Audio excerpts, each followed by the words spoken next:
जय हिंद स्टूडेंट्स। आज हम बात करने वाले हैं why student fail in NDA exam. बच्चे एनडीए एग्जाम में फेल क्यों होते हैं, तो आज के वीडियो में हम बेसिकली बताने क्या वाले हैं आपको। इसको हम दो पार्ट में करेंगे। पहला पार्ट वो होगा जिसमें हम बताएंगे कि बच्चों की क्या ऐसी हैबिट्स होती हैं जो जिस वजह से वो फेल हो जाते हैं। दूसरा हम बात करेंगे एनडीए एग्जाम की, कि एनडीए एग्जाम के लिए बच्चे क्या नहीं करते कि एनडीए एग्जाम क्लियर नहीं होता। तो जनरल कॉमन हैबिट्स जो बच्चों को नहीं होनी चाहिए वो होती हैं, जिस वजह से जो एग्जाम उनका क्लियर नहीं होता, वो हम बात करने वाले हैं। देखिए, पहली बात, जो पहला पॉइंट है वो ये है, बच्चे क्या रहते हैं, बहुत ज़्यादा डिस्ट्रैक्टेड रहते हैं। पढ़ाई में कम ध्यान रहता है, उनका ध्यान रहता है रिलेशनशिप्स में, उनका ध्यान रहता है गर्लफ्रेंड बॉयफ्रेंड में, उनको ध्यान रहता है कि उनका इंस्टाग्राम पे कितने लाइक्स आ रहे हैं, व्यूज आ रहे हैं, इन सब पे ज़्यादा ध्यान रहने लगता है, पढ़ाई पर ध्यान नहीं रहता है। तो अपने डिस्ट्रैक्शंस को बहुत कम करने की ज़रूरत है। बच्चे जो डिस्ट्रैक्टेड रहते हैं वो फोकस कर ही नहीं पाते हैं, वो मैथ्स पे फोकस नहीं कर पाते हैं, वो एग्जाम पे फोकस नहीं कर पाते हैं। देखिए, कोई भी चीज़ अगर आपको करनी है, निकालनी है, उस चीज़ पे फोकस रखना बहुत ज़रूरी है। तो ये जो फोकस है वो कैसे मिस आउट हो जाता है, जब आप डिस्ट्रैक्टेड हो जाते हो। तो डिस्ट्रैक्शन कम करिए। देखिए, जो आपकी गर्लफ्रेंड है वो ये नहीं है, गर्लफ्रेंड आपकी जो है वो है जो कंधे पर आपके स्टार्स लगेंगे, वो आपकी गर्लफ्रेंड है। जो यूनिफॉर्म आप एनडीए के बाद पहनोगे वो आपकी गर्लफ्रेंड है। तो वो एक इकलौती गर्लफ्रेंड होनी चाहिए, उसे चीट मत करो। तो डिस्ट्रैक्शन को कम करिए और अपने फोकस पे फोकस रहिए। बच्चे फेल होते हैं डिस्ट्रैक्शंस के कारण। नेक्स्ट जो बात होती है वो होती है लेजीनेस। बच्चे बहुत प्रोक्रास्टिनेट करते हैं और लेजी हो जाते हैं। उन्हें लगता है कि चलो आज मैंने मैथ्स पढ़ ली है, मुझे टीचर ने पढ़ा दिया, कोई नहीं, मुझे अभी आती है, कल रिवाइज कर लूंगा। नहीं, रात को जाने के बाद शाम को फिर से रिवाइज करनी है। सोना नहीं है, खाना नहीं खाना, खाना खाने से पहले रिवाइज करूंगा, आज के करंट अफेयर्स देखूंगा। अगर लेजीनेस होगी तो आप कुछ नहीं कर सकते। क्या ऐसे ऑफिसर्स इंडिया को चाहिए जो लेजी हैं? अगर आप अभी लेजी रहेंगे तो आप ऑफिसर बनने के बाद भी लेजी रहोगे। आप अपने जवानों को क्या कहोगे? तो एक्टिव होना बहुत जरूरी है। तो लेजीनेस और प्रोक्रास्टिनेशन मतलब कल कर लूंगा, कल नहीं करूंगा, आज ही करूंगा, अभी करूंगा। ठीक है, तो आपको क्या करना है, प्रोक्रास्टिनेट नहीं करना, लेजीनेस नहीं करनी है। तो जो बच्चे फेल होते हैं वो बहुत लेजी होते हैं। दूसरी बात जो ये है वो है लैक ऑफ फोकस। जैसे कि मैं स्टार्टिंग में बता रहा था, लैक ऑफ फोकस जो है बहुत ही मेजर इशू है। फोकस ही भूल जाते हैं। स्टार्टिंग में बहुत मोटिवेटेड होते हैं कि मैं एनडीए क्लियर करूंगा, बट लास्ट तक भूल जाते हैं कि मुझे एनडीए क्लियर करना है, भी नहीं करना। हर दिन डेली मोटिवेट होना है। सुबह उठने के बाद अपने सामने लिख लीजिए, एनडीए मुझे पास करना है। सोने से पहले अपने आप को अज्यूम करिए, अपने आप को देखिए कि आपने वर्दी पहन ली है और आप एनडीए के ऑफिसर बन चुके हैं। फोकस रहना ही रहना है। डेली सोने से पहले ये भी देखिए कि आज मैंने अपने एनडीए क्लियर करने के लिए क्या किया, ऑफिसर बनने के लिए मैंने क्या ऐसा काम किया। तो फोकस रखना बहुत जरूरी है। अपने आप को एनालाइज, याद दिलाते रहिए, मुझे सिर्फ एनडीए निकालना है, एनडीए निकालना है। एनडीए के लिए बहुत मेहनत करनी है। अगर क्लास में, स्कूल में मैथ्स पढ़ाई जा रही है तो फोकस ये रखना है कि ये मैथ्स मुझे बोर्ड्स में या फिर एग्जाम में तो वो देगी मदद, बट एनडीए में भी मुझे निकालना है। तो हर आपका जो मेन फोकस होना चाहिए वो वर्दी होनी चाहिए जो आप एनडीए के बाद पहनोगे। तो lack of focus is also a reason of getting failed in NDA exam. And ये जो हॉबिट है ये भी बहुत एक मेजर इशू हो जाता है। वो हो जाता है लैक ऑफ ग्रिट, परसिवरेंस। बच्चों की आदत होती है बहुत जल्दी गिव अप कर देते हैं। गिव अप नहीं करना है। मैथ्स का क्वेश्चन नहीं आता है फिर भी करूंगा, कैसे नहीं करूंगा, इस क्वेश्चन को बार बार करूंगा। जो बच्चे तेज होते हैं, तेज होने दो। आप भी तेज हो सकते हो अगर आप उस चैप्टर को 10 बार करो, 20 बार करो। कैसे आप तेज नहीं हो सकते? आपसे वो क्वेश्चन कैसे नहीं हो सकता? गिव अप तो करना ही नहीं है। आपको अगर टास्क दिया गया है कि आपका टास्क क्या है, अभी एनडीए क्लियर करना, तो आपको क्लियर करना है। कैसे करना है? मेहनत करनी है, गिव अप नहीं करना है। नहीं भागा जा रहा, भागना है। सपोज करिए आप अगर ऑफिसर बन जाते हो और आपको कहा जाता है आपको इस चोटी को, ये जो चोटी है, ये जो क्लिफ है, इसको कवर अप करना है, आप पे चढ़ा नहीं जा रहा, तो क्या आप अपने सीनियर को ये कहोगे कि मैं नहीं चढ़ सकता? गिव अप कर दोगे, वापस आ जाओगे? नहीं, आपको ऊपर चढ़ना ही पड़ेगा। गिव अप नहीं कर सकते। ये तो क्वालिटी ऑफिसर की नहीं हो सकती। अगर आप में ये चीज है तो एनडीए रिटर्न किया, आप अपनी लाइफ में सफल नहीं हो सकते हो। तो ऑफिसर की क्वालिटी क्या होती है? Never give up attitude. तो गिव अप आपको कहीं भी नहीं करना। इवन रिटन एग्जाम की आप तैयारी कर रहे हैं तो गिव अप नहीं करना है। आपसे इंग्लिश आप सॉल्व कर रहे हो, इंग्लिश नहीं हो रही है, कोई बात नहीं, प्रैक्टिस करते रहो। गिव अप नहीं करना है। नेवर गिव अप एटीट्यूड होना चाहिए आपका। तो जो बच्चे फेल होते हैं उनमें क्या होता है? ग्रिट नहीं होता उन लोगों में गिव अप एटीट्यूड बहुत ज़्यादा होता है, वो नहीं होना चाहिए और एक ऑफिसर में तो नहीं होना चाहिए। अब बात करते हैं एनडीए पर्सपेक्टिव से। एनडीए पर्सपेक्टिव से देखते हैं बच्चे क्यों फेल हो जाते हैं। वो इसलिए भी फेल हो जाते हैं, वो ज़्यादातर क्या करते हैं, मैथ्स पे बहुत ज़्यादा फोकस करते हैं। वो सिर्फ मैथ्स पढ़ते रहते हैं, उन्हें लगता है कि मैथ्स बहुत इंपॉर्टेंट है। Yes, it is very important, but other than that GAT भी बहुत इंपॉर्टेंट रोल प्ले करती है इन योर सिलेक्शन। आपका मेन सिलेक्शन क्या हो जाता है, आपका रिटर्न निकालने के बाद मेरिट लिस्ट में आना भी हो जाता है, तो आपको बहुत अच्छे मार्क्स भी चाहिए होते हैं रिटर्न एग्जामिनेशन में भी।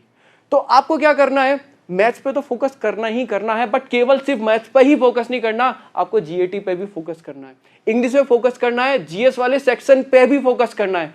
जीएस के सेक्शन पे फोकस करने से क्या होगा, रिटर्न तो क्लियर होगा ही, साथ के साथ इंटरव्यू में भी आपके लिए बहुत हेल्पफुल हो जाता है। तो सिर्फ मैथ्स पे फोकस नहीं करना है, कुछ टाइम अपने टाइम शेड्यूल में से आपको क्या करना है, जीएटी पे भी फोकस करना है, इंग्लिश पे भी फोकस करना है, साइंस और जीएस पे भी फोकस करना है। दूसरी बात जो बच्चे एनडीए एग्जाम नहीं निकाल पाते वो ये है कि नो प्रॉपर प्लानिंग, वो प्लान ही नहीं करते। प्लान कैसे करते हैं, बेसिकली आपके पास अभी डेट कब है एग्जाम की, आज कितने दिन बचे हैं, डेली 3 घंटे दोगे, सपोज एक महीने में 30 दिन होते हैं, तो लगभग आपके पास 90 आवर्स है एक महीने में। उन 90 आवर्स में से आप कितने मैथ्स को देते हो, सपोज करिए आप 90 में से 45 मैथ्स को दे दिए, बाकी जो 45 बचे वो किसको दोगे, आप दूसरे सब्जेक्ट्स को दोगे। तो प्लानिंग करना बहुत जरूरी है। सपोज करिए 3 घंटे नहीं दे रहे, 2 घंटे तो दोगे, तो 2 घंटे आप एक महीने में कितने दे पा रहे हो, 30 दिन में 60 घंटे, 60 आवर्स। तो आप प्लान करिए 60 घंटे में से आप मैथ्स को कितना घंटे दोगे, तो डेली कैलकुलेट करिए आपने मैथ्स में कितने घंटे दे दिए, कितने घंटे आपने साइंस में दे दिए। तो प्रॉपर प्लानिंग ऐसे की जाती है। जो बच्चे प्रॉपर प्लानिंग नहीं करते वो फेल होंगे ही होंगे। तो आप लोगों को प्रॉपर प्लानिंग करनी है अगर आपको एग्जाम निकालना है। ये जो मैं आपको पॉइंट्स बता रहा हूँ बहुत ही इंपॉर्टेंट पॉइंट्स हैं और इन्हीं कारण से बच्चे फेल हो जाते हैं। तीसरा पॉइंट जो है, जो एनडीए का एग्जाम क्लियर नहीं होता, वो ये है कि बच्चे क्या करते हैं, बुक्स को गैदर करते रहते हैं, बुक्स गैदर करते रहते हैं। नहीं, सिर्फ एक बुक पढ़नी है, ज़्यादा से ज़्यादा 2 बुक पढ़नी है, उसके अलावा नहीं करना कुछ। पॉलिटी की एक बुक, इंग्लिश की एक बुक, इसी को बार बार पढ़ते रहिए, अपने नोट्स को पढ़ते रहें। मैं बुक्स को कलेक्ट करना नहीं है, आपको एक ही बुक को बार बार पढ़ना है ताकि वो चीज़ आपको याद हो जाए। उन फॉर्मूले को बार बार पढ़ना है, बुक्स कलेक्ट करने की ज़रूरत नहीं है, सिर्फ रिपीटिशन ही चाहिए आपको। तो ये भी एक कारण होता है, बच्चे बुक्स कलेक्ट करते रहते हैं, नोट्स कलेक्ट करते रहते हैं। नहीं, एक नोट लो, एक बुक लो, उसी को बार बार रिवाइज करते रहिए। दूसरी बात, लैक ऑफ रिवीजन। बच्चे क्या करते हैं, कोचिंग लगा लेते हैं पर पढ़ते नहीं है, टीचर ने पढ़ा दिया, रिवाइज कर ही नहीं रहे। देखिए, आपको रिवीजन बहुत करना बहुत जरूरी हो जाता है। रिवीजन कैसे किया जाता है, जैसे आज एक टॉपिक पढ़ाया, उसके तुरंत बाद रिवीजन हो जाना चाहिए, फिर उसके अगले दिन सुबह उठने के बाद रिवीजन होना चाहिए, फिर 3 दिन बाद रिवीजन होना चाहिए, फिर संडे को 1 हफ्ते बाद रिवीजन होना चाहिए, फिर 1 महीने बाद रिवीजन होना चाहिए, फिर 3 महीने बाद रिवीजन होना चाहिए। अगर आप रिवीजन नहीं कर रहे हो then you will sure fail, आप फेल हो गई 100%, लिख के ले लीजिए।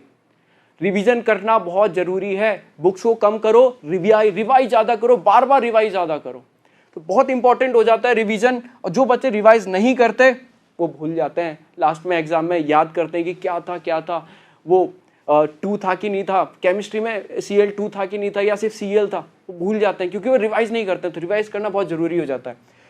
नेक्स्ट पॉइंट जो है वो है नोट्स नहीं बनाना। बच्चे क्या करते हैं, बुक है मेरे पास, नोट्स बनाने की जरूरत नहीं है। फिर क्या होता है, स्टार्टिंग में तो वो बुक से पढ़ रहे होते हैं, लेंदी चैप्टर्स पढ़ रहे होते हैं, उस वक्त तो समझ में आ जाता है, वो नोट्स नहीं बनाते, उन्हें लगता है कि लास्ट टाइम पे भी समझ में आ जाएगा, बट ऐसा नहीं होता। जब वो दोबारा से उसे लास्ट दिन पढ़ते हैं, जब एग्जाम होने वाला होता है, तो उन्हें लगता है ये तो बहुत ज़्यादा चीज़ें पढ़ने को हैं और उतना टाइम उनके पास नहीं होता, तो वो जो उन्होंने पढ़ा था वो सारा वेस्ट हो जाता है। तो आपको क्या करना है, जब आपके पास टाइम है, अभी आपके पास टाइम है, जो नवंबर में एग्जाम होगा, अभी से नोट्स बनाना स्टार्ट करो, शॉर्ट नोट बनाना स्टार्ट करो, उनको क्या करो, आप रिवाइज करते रहो। उससे क्या होगा, आप अपने हाथ से नोट्स बना लोगे, जो चैप्टर आपके 10 पेजों में है वो सिर्फ आपका 1 पेज में आ जाएगा, उसको बार बार रिवाइज करें, लास्ट मोमेंट में सिर्फ वही नोट्स आपको याद करने हैं। तो नोट्स बनाना बहुत इंपॉर्टेंट है। अगर आप नोट्स नहीं बना रहे हो तो शॉर्ट फेल होंगे ही, और ऐसे बच्चे तो फेल होते ही हैं। नेक्स्ट बात करते हैं, नेक्स्ट आ जाता है नॉट प्रैक्टिसिंग पास्ट पेपर्स।